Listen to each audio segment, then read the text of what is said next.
दोस्तों ऐसा लग रहा है कि बशीर के जो दोस्त हैं वो धीरे धीरे बशीर का साथ छोड़ने में लगे हुए हैं।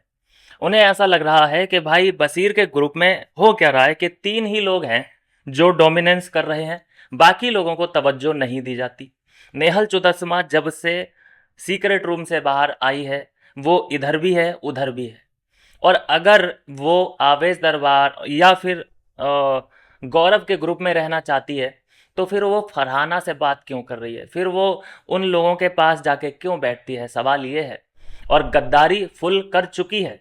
देखिए दोस्त वो किसको मानती है, बशीर को। दोस्त वो किसको मानती है, फरहाना भट्ट को।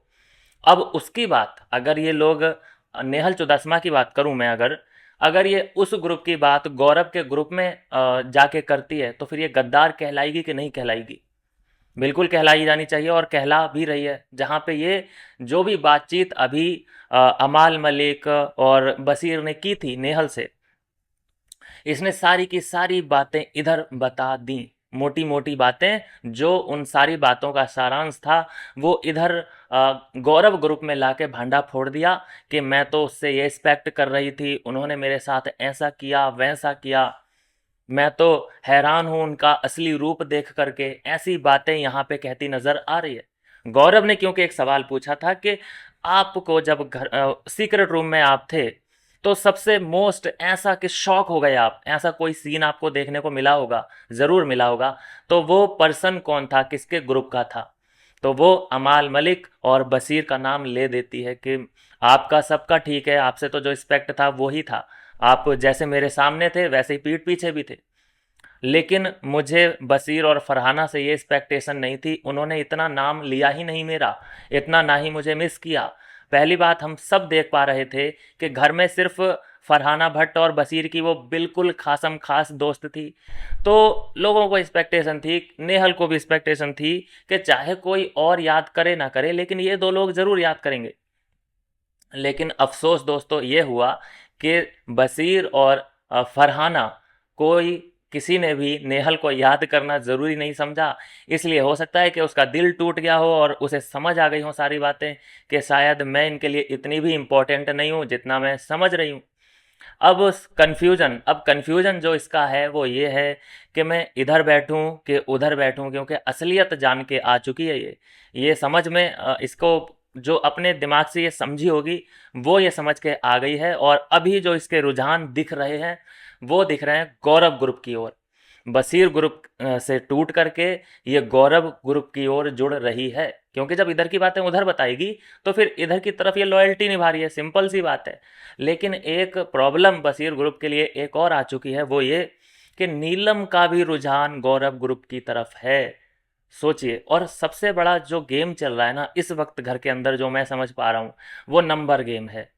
जिसके नंबर ज़्यादा हैं वो घर पे रूल करेगा, घर पे राज करेगा। ये हम सबको डेमोक्रेसी जो बैठक बैठती है इन लोगों की, वहाँ पे समझ में आ जाती हैं सारी चीज़ें कि हाँ भाई ये जीत जाएगा। जैसे फरहाना और गौरव खड़े हुए थे, हमें सबको पता चल गया था कि हाँ फरहाना जीत जाएगी, क्योंकि मेजोरिटी उधर थी। नीलम, तान्या, कुनिका, ये सभी लोग उस साइड में हुआ करते थे। इवन की नेहल भी हुआ करती थी। तो इसीलिए अंदाज़ा लगाना ज़्यादा मुश्किल नहीं होता था। लेकिन अब बशीर के लिए मुश्किलें बढ़ती चली जा रही हैं। प्रॉब्लम ये है, बशीर ने नीलम से भी जाके बात की है, बशीर ने तान्या मित्तल से भी जाके बात की है, बशीर नेहल को भी अपने कब्जे में लेना चाहता है। लेकिन ना जाने क्यों इन लोगों का जो भरोसा है वो टूटता नज़र आ रहा है बशीर ग्रुप की ओर से, क्योंकि अमाल मलिक तान्या को संभाल नहीं पा रहा है। अमाल मलिक उसे इमोशनली सपोर्ट नहीं दे पा रहा है। कल भी जब वो रो रही थी तो उसका ध्यान उस तरफ था, वो रो इधर रही थी। तान्या मित्तल को ये हो सकता है कि समझ में आ गया हो कि क्या मैटर है। लेकिन पहली बात ये है ना कि फिर जो रोज रोज हर एपिसोड में रो रहा है तो फिर उसके आंसुओं की क्या कीमत रह जाएगी? अभी देखिए कि पूरी की पूरी जनता जो है भारत की, वो उसके रोने से इतनी इरिटेट है, बहुत ही ज़्यादा। उसके आंसुओं की कीमत ख़त्म हो चुकी है। सबसे बड़ी ड्रामेबाज अगर कोई औरत है तो वो घर के अंदर सिर्फ तान्या मित्तल है, जिसके पास सिर्फ रोने का कंटेंट है, बाकी और कुछ भी वो दिखा ही नहीं सकती। पहले लड़ाई कर लेगी, उसके बाद अपने दोनों तीनों पापाओं के पास जाएगी। अमाल मलिक उसका पहला पापा, दूसरा पापा जीशान, और उनसे शिकायत करेगी। फिर उनके सामने अपनी स्टोरी सुनाएगी कि मैं बहुत टैलेंटेड हूँ। बताइए, कोई अपने ही मुंह से अपनी तारीफ कैसे कर सकता है कि मैं बहुत टैलेंटेड हूँ, मैंने एक एक रुपया जोड़ के खुद गाड़ियाँ ली हैं। ठीक है भाई, ली होंगी, लेकिन यहाँ पे ये रो धो के ये बातें करना, क्या कहना चाहती हो? वैसे तुम्हें सांस नहीं आ रही है, हाँ हाँ हाँ ऐसे करके जो एक्टिंग करने की कोशिश कर रही थी, या तो तू रो ले और या फिर तू बात कर ले। बात करते हुए रो रही है, मतलब एक्टिंग के लायक तो ये है। हो सकता है कि इसको अगले जो एकता कपूर का सीरियल आता है नागिन, उसमें इसे अहम रोल मिल जाए। लेकिन इतना मैं लिख के दे सकता हूँ कि इस बार सलमान खान तान्या मित्तल को ज़रूर लपेटे में ले लेंगे कि ये जो एक्टिंग करने की कोशिश कर रही हो ना, ये रियलिटी शो है, यहाँ एक्टिंग बिल्कुल नहीं चलती। एक बार तो खुद अभिषेक ने इसको एक्सपोज कर दिया था, जब इसके पता नहीं भाई कौन से पैर में चोट लगी थी, कभी इस पैर से लंगड़ा रही थी, कभी उस पैर से लंगड़ा रही थी। मतलब उसको खुद ध्यान नहीं था कि मुझे एक्टिंग कौन से पैर पे करनी है।